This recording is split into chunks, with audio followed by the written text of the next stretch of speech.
Oke baik, halo semua, perkenalkan nama saya Ricardo Giovanni Udibianaya dengan NIM 23120060.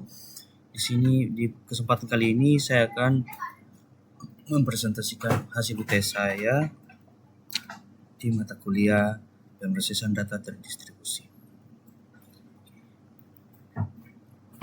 Di sini UTS kami yaitu mencari jurnal, lalu analisis dan review jurnalnya. Di sini jurnal yang pertama itu jurnal ini seperti ini. Di sini kami menggunakan metodologi di ringkasan jurnal ini. Jurnal ini membahas publikasi data graf yang tersebar dan tumpang tindih dengan perlindungan privasi menggunakan pendekatan diferensial privasi. Metodologinya menggunakan pendekatan kerangka kerja konseptual, framework design, dan analisis teoritis. Hasil utama, framework mampu menjamin keamanan diferensial pada seluruh EDG graph. Kelebihannya menawarkan solusi pertama untuk publikasi graf terdistribusi dan overlap di bawah diferensial privasi. Kelemahannya seperti ini. Kelemahannya ada di sini. Terus relevansi dengan topik itu sangat relevan karena membahas pemrosesan dan data publikasi terdistribusi di berbagai node, memperhatikan keamanan dan efisiensi. Oke.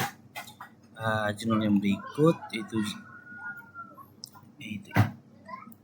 ini.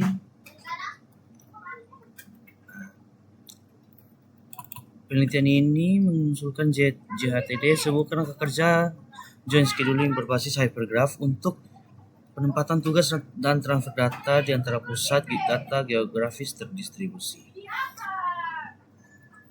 Dia di sini menggunakan 2 tahap, yaitu hypergraph partition method untuk pembagian tugas berdasarkan hubungan antar data dan pusat data. Task allocation with lowest difference.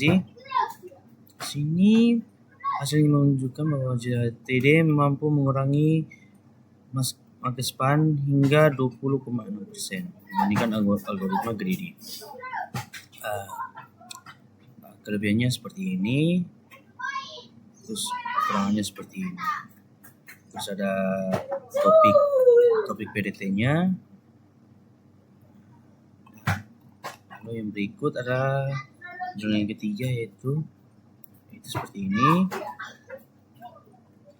Jurnal ini memperkenalkan Edge Cloud Sim, sebuah alat simulasi yang dikembangkan untuk mengevaluasi kerja sistem edge computing dan distributed cloud environment. Penulis menggunakan pendekatan desain sistem simulasi berbasis modular.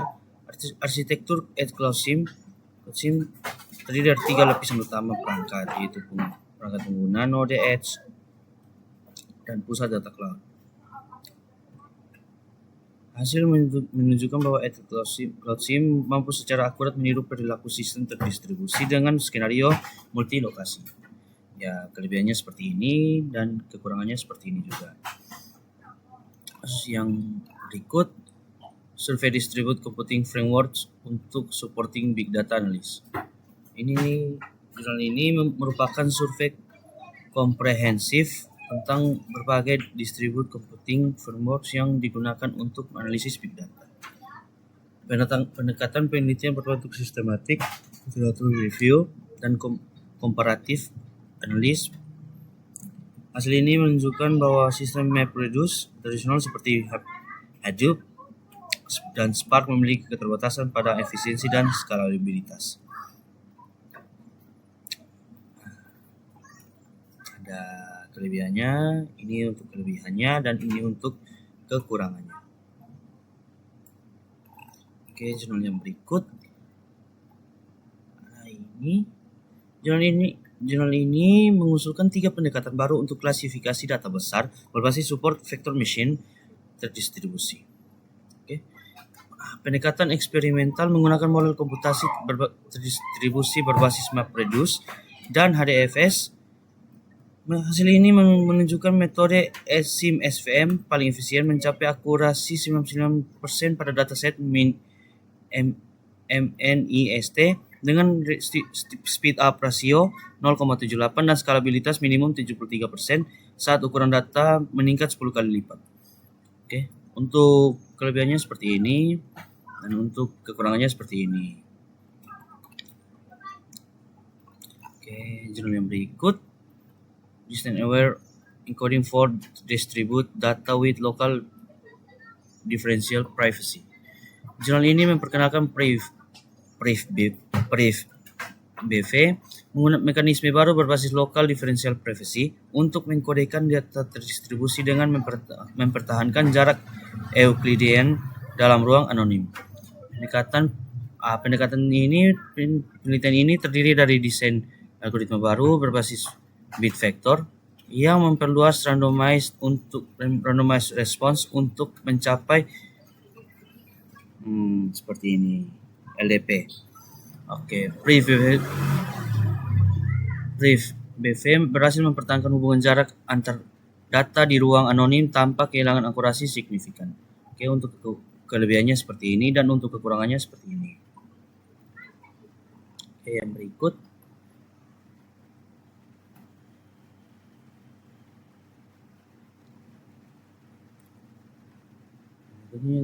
Jurnal yang berikut seperti ini. Ini seperti ini. Terus ini. Kelebihan dan kekurangannya seperti ini. Ini kelebihannya dan ini kekurangannya. Oke. Jurnal yang berikut seperti ini.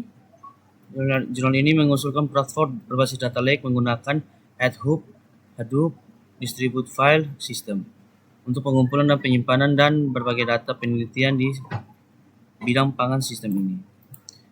Pendekatan pengembangan dilakukan dengan membangun Hadoop-based Distributed Storage System berkapasitas 1,8 PB serta web-based platform untuk akses data dan penajaman data.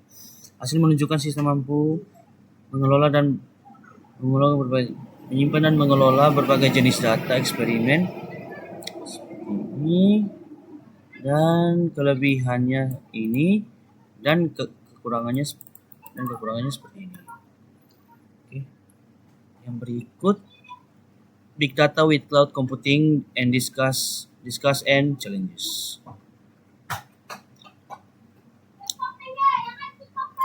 Artikel ini membahas hubungan antara big data dan cloud computing dalam konteks penyimpanan, pemrosesan, dan analisis data besar. Penelitian dilakukan dengan metode studi literatur dan komparatif terhadap berbagai teknologi cloud computing dan sistem Hadoop, sistem distribute system, file disk system.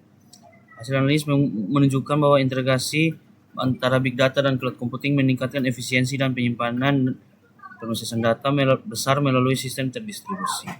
Oke, untuk kelebihannya seperti ini. Dan kekurangannya seperti ini. Oke, jurnal yang berikut enabling efficient distributed spatial join on large scale vector raster data lakes.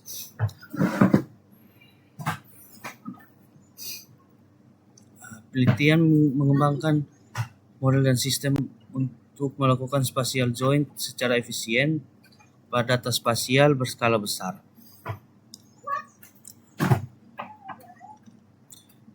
Ini kelebihannya dan ini kekurangannya.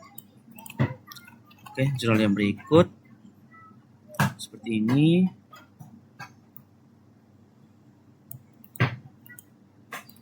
Dan ini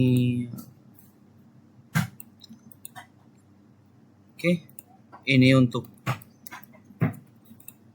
untuk kelebihannya dan ini untuk kekurangannya.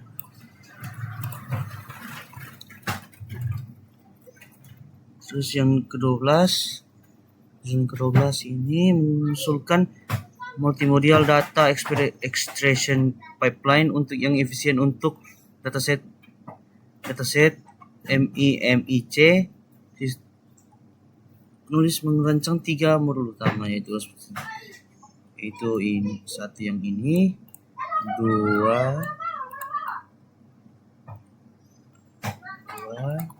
yang ketiga. Hasilnya seperti ini. Terus ini adalah kelebihannya dan ini kekurangannya. Oke, yang berikut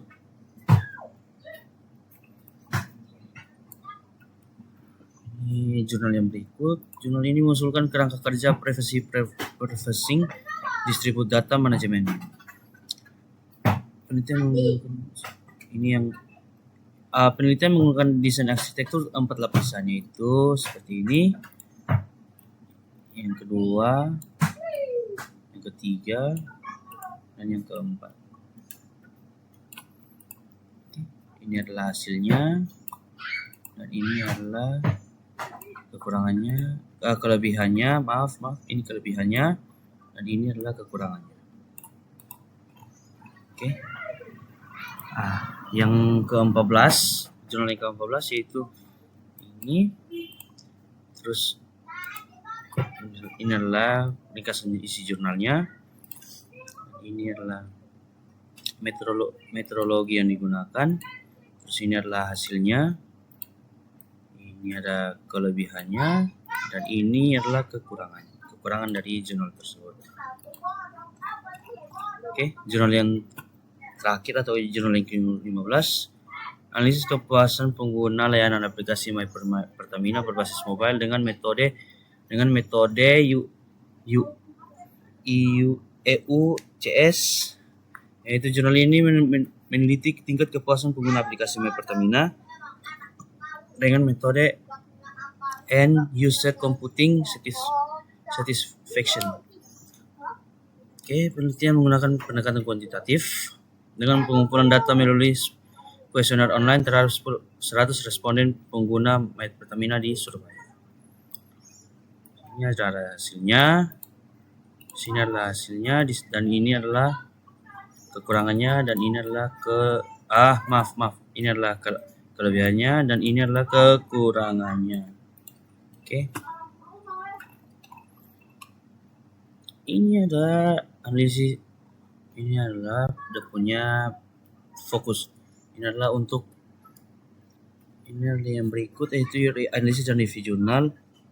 Ini adalah jurnal, fokus penelitian, kontribusi penting, kelebihan, kelemahan, dan relevansi. Ini ada satu. Pokoknya saya di sini meringkas dan menganalisis fokus penelitiannya untuk apa. Apakah dia memiliki kontribusi penting atau tidak, apakah dia memiliki kelebihan dan kelemahan.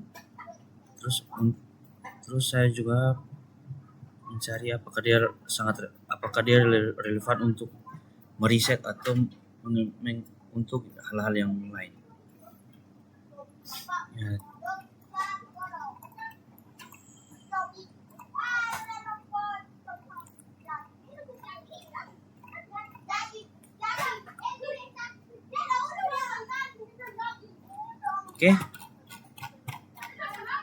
Oke, sekian hasil presentasi.